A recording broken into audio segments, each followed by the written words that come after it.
జీవన్ రెడ్డితో PCC chief చర్చలు విఫలమయ్యాయి. జీవన్ రెడ్డి ఇంటిపై కాంగ్రెస్ ఫ్లెక్సీలను ఆయన అనుచరులు తొలగించారు. తాను పార్టీలో ఉండేది పరిష్కారం లేని సమస్యగా మారిందని జీవన్ రెడ్డి అన్నారు. సమస్యకు పరిష్కారం తన దగ్గర లేదని, అలాగే వారి దగ్గర కూడా పరిష్కారం లేదన్నారు. మరోవైపు ఇవాళ జగిత్యాలలోని జీవన్ రెడ్డి ఇంటికి టీపీసీసీ చీఫ్ మహేష్ కుమార్ గౌడ్, ప్రభుత్వ విప్ ఆది శ్రీనివాస్ వెళ్లారు. మీరు పార్టీలో కొనసాగాలని, పార్టీని వీడొద్దని, భవిష్యత్తుపై చర్చిద్దామని జీవన్ రెడ్డిని బుజ్జగించారు మహేష్ గౌడ్. జీవన్ రెడ్డి పార్టీలో ఉండాలని ఏఐసీసీ నేతలు కోరుతున్నారని, ఆయన పార్టీకి రాజీనామా చేయరన్న ఆశతో తాము వెళ్తున్నట్లు మహేష్ కుమార్ గౌడ్ చెప్పారు.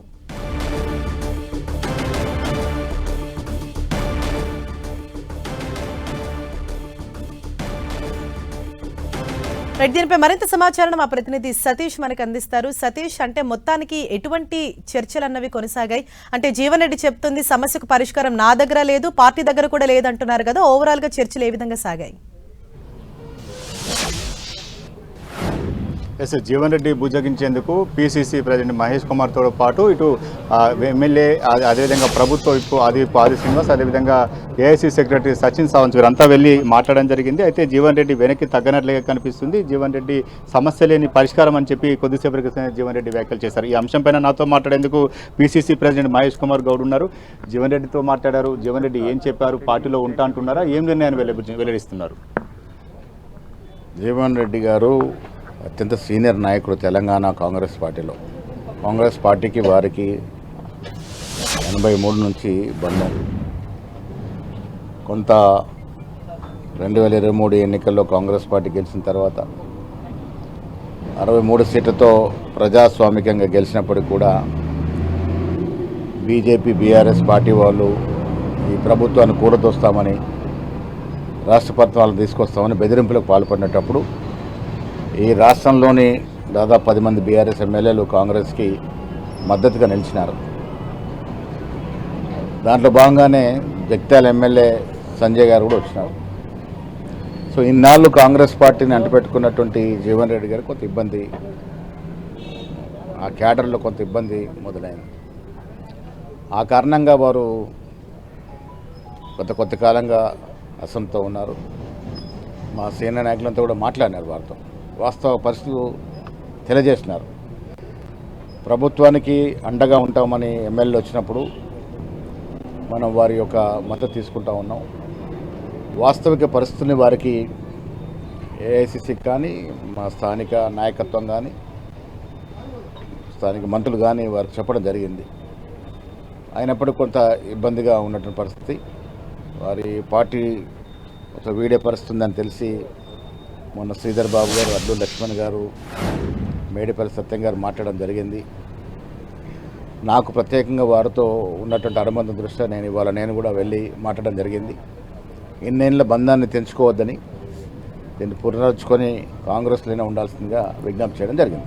దాదాపు 4 దశాబ్దాలుగా కాంగ్రెస్ పార్టీలో కొనసాగుతున్నారు, నాకు గౌరవం దక్కలేదని చెప్పి 20 ఏళ్ళ నుంచి మానసికంగా ఇబ్బంది పడుతున్నాను అంటున్నారు. అంటే కాంగ్రెస్ ఆయన గౌరవించుకోలేకపోయిందా?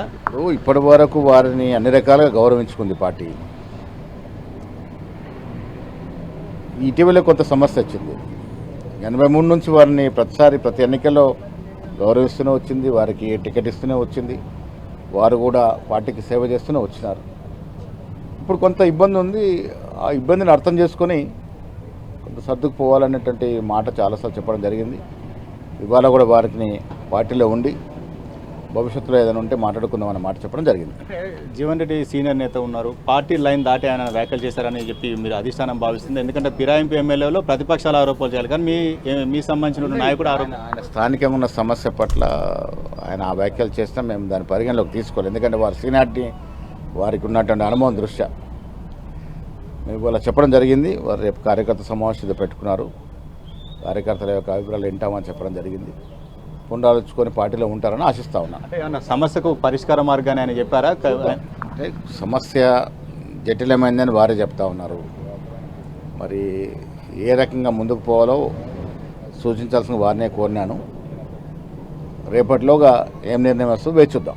ఇప్పటికే రేపటి మీటింగ్ అయినా సమాయత్తం అవుతున్నారు. మీటింగ్ పెట్టుకున్నట్టు కార్యకర్తల యొక్క వారి ఆలోచనలు పంచుకుంటానన్న మాట చెప్పడం జరిగింది. చూద్దాం ఏమైతే చూద్దాం. పార్టీ తనకు పదవి ఇవ్వలేదు, అదేవిధంగా పార్టీ కోసం పనిచేసిన వారందరికీ మంత్రి పదవులు ఇచ్చాయి, తనకు ఎమ్మెల్సీ పదవి ఉన్నా కూడా మంత్రి పదవి ఇవ్వాలని చెప్పి ఓపెన్గా మాట్లాడుతారు. మాట్లాడినప్పుడు పదవుల గురించి ఎప్పుడు ఆయన మాట్లాడలేదు.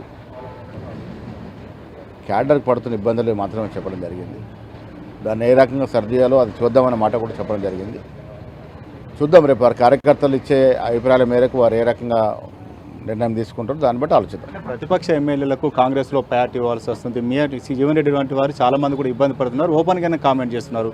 ఎందుకు వాళ్ళకి అంత ప్రయారిటీ ఇవ్వాల్సి వస్తుంది? ఏం చెప్పారు? రాజకీయ కారణాల దృష్ట్యా నేను ముందే చెప్పాను కదా, బీజేపీ బీఆర్ఎస్ పార్టీ బెదిరింపులు, ప్రజలు ఎన్నుకున్న ప్రభుత్వాన్ని కూల్చామనే మాటలు చెప్పినప్పుడు బీఆర్ఎస్ గెలిచిన ఎమ్మెల్యేలు మనకు బాసటగా నిలిచినారు.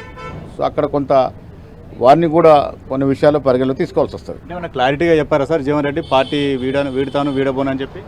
కార్యకర్తతో మాట్లాడుకున్న తర్వాత అంతే నిర్ణయం తీసుకుంటామన్న మాట చెప్పడం జరిగింది. Thank you. ఉంటారని భావిస్తున్నారా మీరు జీవన్ రెడ్డి? నేనైతే ఉంటారనే భావిస్తాను. ఇది మొత్తానికైతే జీవన్ రెడ్డితో చర్చలు జరిపారు. జీవన్ రెడ్డి పార్టీలో ఉంటారని చెప్పి పీసీసీ ప్రెసిడెంట్ మహేష్ కుమార్ చెప్తున్నారు. దీంతో పాటు కొద్దిసేపటి క్రితమే జీవన్ రెడ్డి తన సమస్య పరిష్కారం లేని సమస్యగా చెప్తుంది. ఎవరు కూడా పరిష్కరించలేరు. రేపు జరగబోయేటువంటి పార్టీకి రాజీనామా అంశంపైనే జీవన్ రెడ్డి ఫోకస్ చేసినట్టు తెలుస్తుంది. రేపు తన అనుచరులంతా కూడా బండారి గార్డెన్స్ రావాలని చెప్పి కొద్దిసేపటి క్రితం జీవన్ రెడ్డి చెప్పడం జరిగింది. ఇక జీవన్ రెడ్డి నివాసంలో ఉన్నటువంటి కాంగ్రెస్ ఫ్లెక్సీలు ఏవైతున్నా వాటిని కూడా ప్రస్తుతం అయితే తొలగించారు. ఇక జీవన్ రెడ్డి పార్టీని వీడబోతున్నారని మాత్రం జీవన్ రెడ్డి చాలా స్పష్టంగా ఉన్నప్పటికీ ఇటు కాంగ్రెస్ అధిష్టానం మాత్రం జీవన్ రెడ్డి నిర్ణయం ఖచ్చితంగా పార్టీ మారబోరు, ఖచ్చితంగా కాంగ్రెస్లో కొనతారని చెప్పి ఇటు కాంగ్రెస్ అధిష్టానం చెప్తుంది. చూడాలి రేపు జీవన్ రెడ్డి ఎటువంటి డెసిషన్ తీసుకోబోతున్నారు, పార్టీ బుజ్జగింపుకు ఏమన్నా తలుగుతారా లేకపోతే తన నిర్ణయానికి కట్టుబడి ఉంటారని మాత్రం రేపు తెలియబోతుంది. Right, thank you Satish.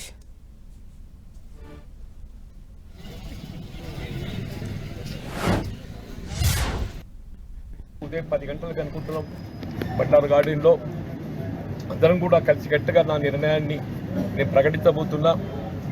ఈ యొక్క తోడు ఈ 4 దేశాల మీదకి అందించినటువంటి ఒక సహకారాలు కలిసి ప్రయాణం ఏదైతుందో కొనసాగాలి, దాని తోడు మీరు నిలవాలని చెప్పని నేను మనస్ఫూర్తిగా కోరుకుంటున్నా. ఆ దేవుడు ఏదైతుందో మనం దేవుడు శాసిస్తే మానవుడు అనుకరించాల్సిందే తప్ప ఇంకా మిగిలిది ఏమి ఉండదు అని చెప్పాను. ఇది దైవ శాసనంగా నేను భావిస్తున్నా. ఆ దైవ శాసనాన్ని ధిక్కరించేటువంటి ఒక ఆస్కారం మనం మానవ మాత్రం అని చెప్పి అంటున్నా. నేను దీన్ని దైవ శాస్త్రంగా భావిస్తున్నాను చెప్పని నేను నష్టమని కాదే. కలిసి ఉన్న వాళ్ళు విడిపోతుంటే ఒకరు పోతుంటే ఎవరికైనా కొంత ఇబ్బందికరంగా భావిస్తారు. నేను నష్టం లాభం అని చెప్పని కాదు కదా. నాకు ఎవరు కూడా కోరుకోరు. ఇవాళ నాకు ఇంతమంది అభిమానులు ఉన్నారే, నేను రేపు ఏ ఒక్కరు కూడా నాకు దూరమైన కన్నా బాధ అనిపించదా? నాకు అందరూ నాతో కలిసి ప్రయాణం చేయాలని కోరుకుంటా. నేను అందరూ నాతో కలిసి ప్రయాణం చేయాలని కోరుకుంటా. నేను